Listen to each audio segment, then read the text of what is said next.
Welcome to Coffee with Carbs. This is my virtual guest, Greer Horning.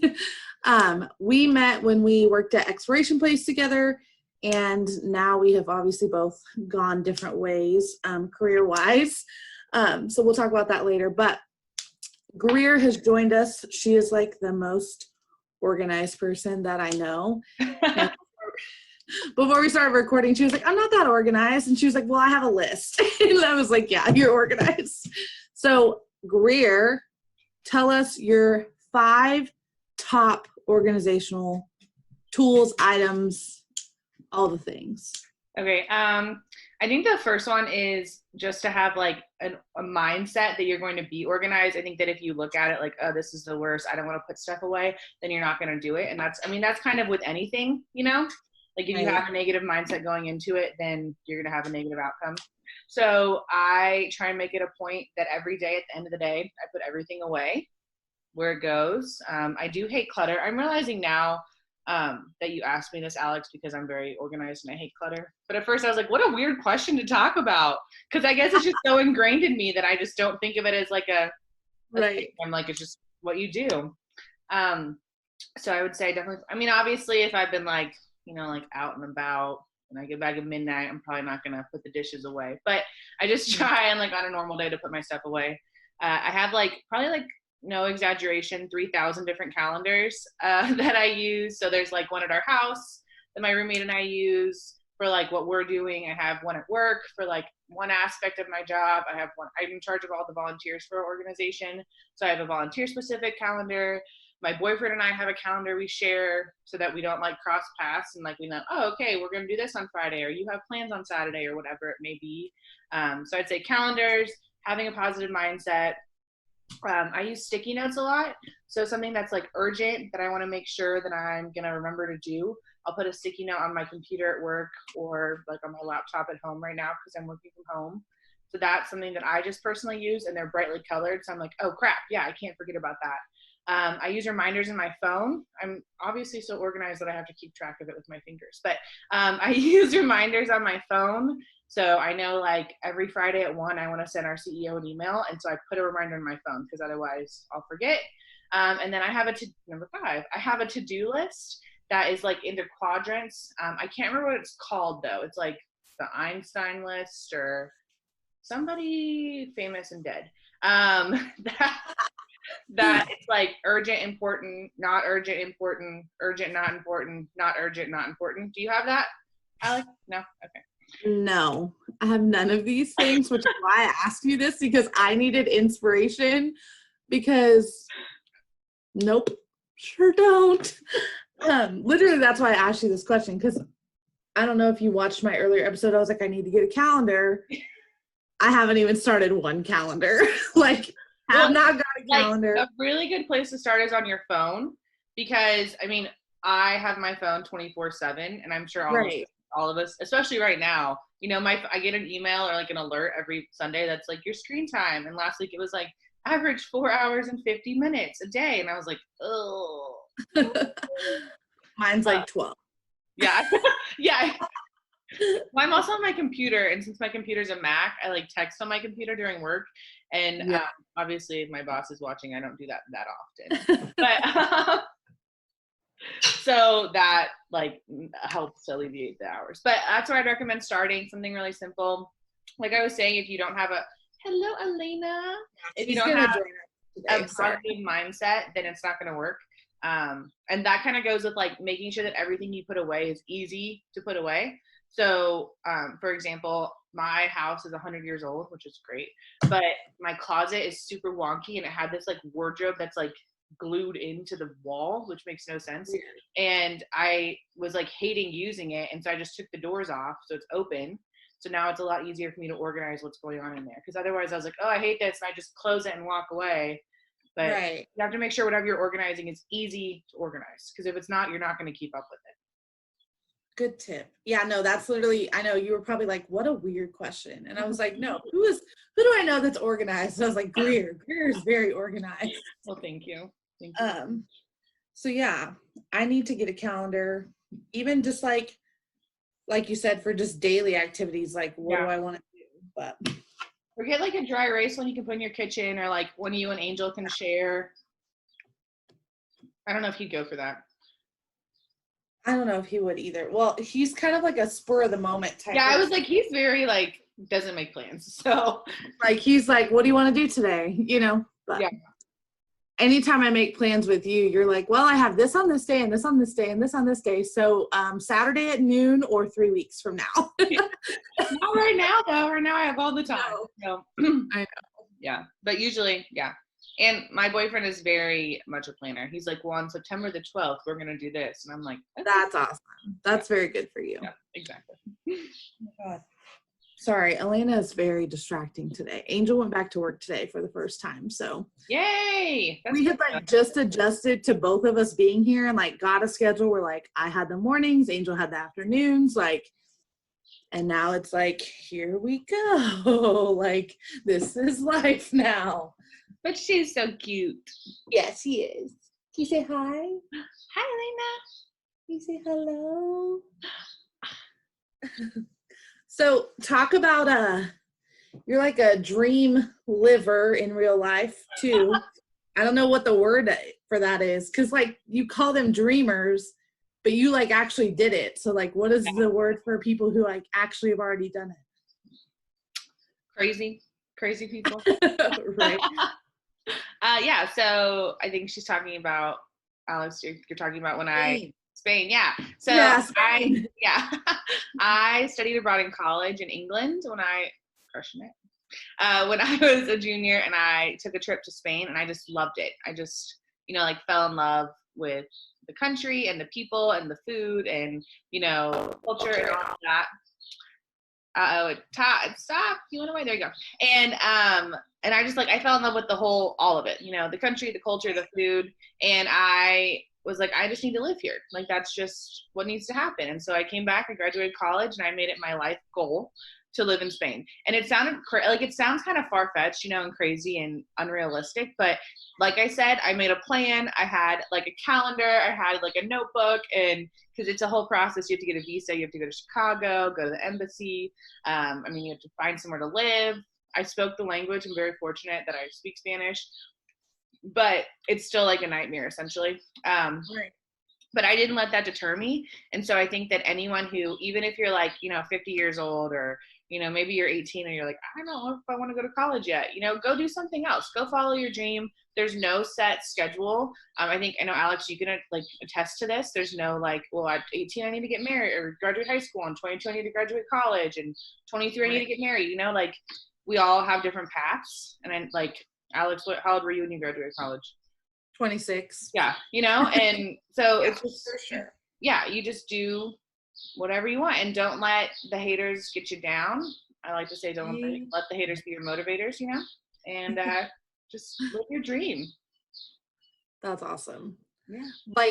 Were you afraid, getting on the plane, going to Spain to not return? Were you terrified? Oh, also love my parents. My dad, we get on, we're sitting in Washington, D.C., waiting for the airplane or whatever. And I'm freaking out, right? I'm like, oh my God, what am I doing? I have a one-way flight. My dad went with me because he's a treat. And he went with me for the first week, and we were going to travel a little bit. That's so good. Yeah. And we're on, at the gate getting ready to get on, and I was like, Dad, I don't want to do this. I can't do this. I don't know anybody in this country. Never been to this city. And my dad's like, okay, let's go home. Let me go get you a ticket home. I'll pay for it. We'll just go. And I was like, no, that's not. I needed you to be like, Greer, you got this. Yeah. I was like, Dad, you have to encourage me. And he was like, okay, but if you don't want to do it, we'll just I'll go to the ticket counter right now and buy new tickets home. And I was like, oh my God. He was like, you don't have to leave. You can come back. Yeah. And then when I was I took him to the airport in Madrid on his day he was leaving. And I was like, okay, well, I guess I'll see you. And he's like, you can come with me. I'll go get you a ticket. And I was like, Dad. So I think he just was going to miss me, and he loves me or whatever. But yeah. So make sure you have people in your corner once you figure out what your dream is, who are going to support you. And my dad is a huge supporter of everything I do. So it was just funny. I think it was his little girl, and I was leaving, and he across the road. Yeah, essentially. Yeah. So, and I was really sad because I was scared. So. I would have been terrified, but good for you for doing that. That's Yeah. I And was if any, saying, sorry. no, it's okay. Oh, I was gonna say, if anyone watching wants to move to Spain, let me know because I can help you. I'm serious. Elena has been distracting me all video, so if you feel like I'm not listening to you, I promise I am. Oh no, of course not. So what's going on with work? Like, how's working from home? Anything new? So I live with an introvert. Her name is Hannah Shockey. Shout out. She will hate that I shouted her out. That's how much of an introvert she is. And I am about 300% extrovert, I would say. And so that is 3,000. 3,000. Yeah. That's definitely been an adjustment for sure. Because Hannah's a teacher and I work from home, and we have a very small house. And so there's not like 2 office spaces. Just try and shut her mouth. She does the so I thought that's what she wanted to do, but then she didn't, so then it was just awkward. And she dumped all my pens. What is it? This is the lie. She like took a poop on your pants? No, she dumped all my pens. Oh. Here, go play with all the pens you just dumped. I may have to send her to daycare to get anything done. I'm sorry. Or some sanity, yeah. So the first week was really rough, and it was a lot of me like knocking on Hannah's door and being like, do you want to play? Like, do you want to build a snowman? Like me doing that, you know? Yeah. Pretty much starting at like, I'd give her like an hour. I'd be like, okay, it's got to be like 3 p.m. and it'd be like 9:30, and I'd be like, do you want to hang out yet? Are you done working? Because I could take a break. I can go for a walk. So we've created like rules, and if her door's closed or she has headphones in, then she's focusing and I can't go in there. And I don't really have any rules. I'm like, talk to me anytime. You're like, I'm just waiting. Literally. Yeah. And then at like 5 o'clock on the dot, I'm like, what do you want to do tonight? Do you want to hang out? What do you want to do? Do you want to watch TV? Do you want to go for a walk? Do you want to go to a movie? Do you want to like, and she's like, I just want to sit down and not talk to people because I've been in meetings all day and I'm very tired. And I'm like, yeah, but I've been alone. Right. So, I mean, that's definitely been an adjustment, and it's been a good learning curve. And I think a lot of people are probably experiencing that, living with someone else and working with someone else, because usually you go away, for 8 hours and then you come back. And so we're just kind of working through that. And she's been very kind and very patient with me and my extrovertedness. And I've been doing a lot of like Zoom calls and like phone calls and talking to people so that I don't have to bother her. But I work for Humankind, Alex knows that, and it's a nonprofit that helps the homeless. We have homeless shelters, and we have a bunch of low-income apartments downtown Wichita. And we're actually doing an event that you should come to, Alex. You can sleep anywhere you want. I know you have a baby, so, sleeping is a little bit, outside is probably not your gift. But you can sleep anywhere you want. It's on June the 6th. Everyone mark your calendar. And we just talked about calendars, so you should be using this calendar. I'm gonna put it in my phone right now. Okay, woo-woo. That'll be a good example. Yeah, and we're just raising money for our nonprofit and trying to give a little bit insight into the life of people that are homeless. We can't obviously replicate it or duplicate it or be homeless, because that's just such a different lifestyle and mindset. But just to kind of give a tiny insight, and we're going to do some different activities together. We're going to have some speakers. The mayor is going to read a bedtime story, which is really cool. We have a county commissioner, Lacey Cruz, is going to do a lullaby for us. She's going to sing. So it's going to be a really fun night. Love for everyone to come check it out. Like I said, you can set up a tent in your living room. You can just tune in on Facebook. You just go online and register for the event. So you make sure you get all the stuff associated with it. And it's just going to be a lot of fun. Yeah. So it's through Humankind. Yes. And the event is specifically called Sleep Out, Speak Out. Sleep Out, Speak Out. Yes. All right. Yeah. And would you like to guess how many people are homeless in Wichita any given night, Alex? 123,000. Okay, so there's 300,000 people in Wichita, and we're very lucky that it's not 1 in 3. Yeah. I will also say that I came out and spoke to Alex's class 8 times in November and asked that question to all of her students, but she has baby mom brain. So. Stand in the corner. The best part about having a guest speaker as a teacher is you get to grade all day. Yeah. And she was like, here, you got this, bye. So no, it's actually about 600 people on a given night are experiencing homelessness. And then that's people that physically like don't have anywhere to go. And then if you included people that are like sleeping on a friend's couch or in in a relative's basement or in a hotel, or maybe they have housing for a week and then it kind of transfers and they don't have anywhere to go, it expands to about 1,500 people. So it's a significant problem here in Wichita, and we're just trying to raise awareness for it. Just maybe not as doomsday as I tried to make it. Yeah, 123,000. I was like, what is a drastic number that I would like not believe? Everyone does that. It doesn't increase with everything going on. Yeah, exactly. Have you guys been busy with people like freaking out?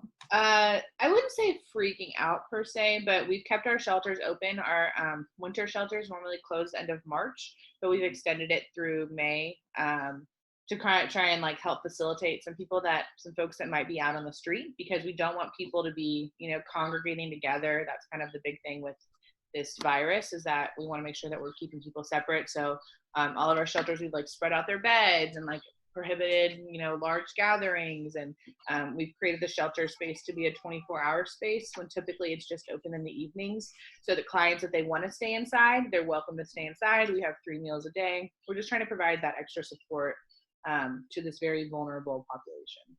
Right. It's just something that like people like us, like people of privilege, I guess, don't think about every day. So it's nice to just kind of, like, I feel like my brain has been like small businesses, like who can I help? Like there's also this whole other community that is out there that I could be thinking about too. So and they're just very dependent on other people, and so when some of these social services close or, limit hours or whatnot because they're trying to protect their own business and their own employees, it definitely has a trickle-down effect on the homeless population. Well, thank you for joining me. I don't know how long we've talked, but Elena has contributed to some of the delay. I love it. Bye. You want to come say goodbye? Bye, Elena. Thanks for having me. Bye-bye.